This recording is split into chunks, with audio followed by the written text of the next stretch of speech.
Hey everyone, it's Tuesday, December 1st. Today, the first thing you need to go do is go and check in on campus. After you're done doing that, then you need to take a look at the tone and mood notes that are listed here. So go through this so that you understand exactly what the difference between tone and mood are, and pay attention to the types of words that are used in tone and which types of words are used in mood.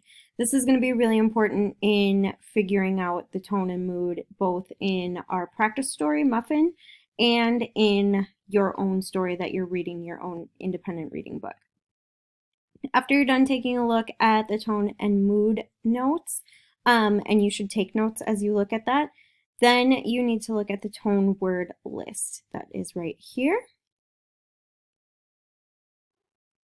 So this has a few notes about tone as well, and then there's a pretty long list here of words that you could use for tone.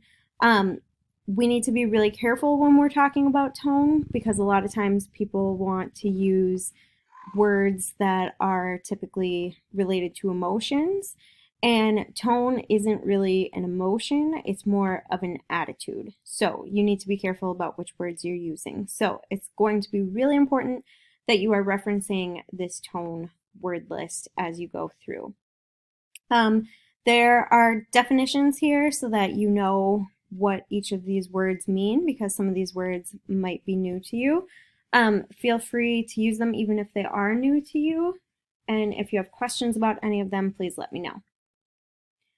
Then what you need to do is go through the tone and mood assignment for Muffin. So you'll want to have Muffin open. Actually, you won't. It's right here. Sorry. What you need to do after you go over the notes is you are going to identify the tone and mood. So you need to go through this story again, and I want you to highlight using the highlighter tool right here and highlight any words, any sentences, any phrases, anything that helps you determine the tone and mood. So if you highlight something, pick a color. I would do one color for tone and one color for mood. And then if you highlight something like, let's say you highlight the word concrete barriers because that gives you a really strong, like there's a lot of connotation with that.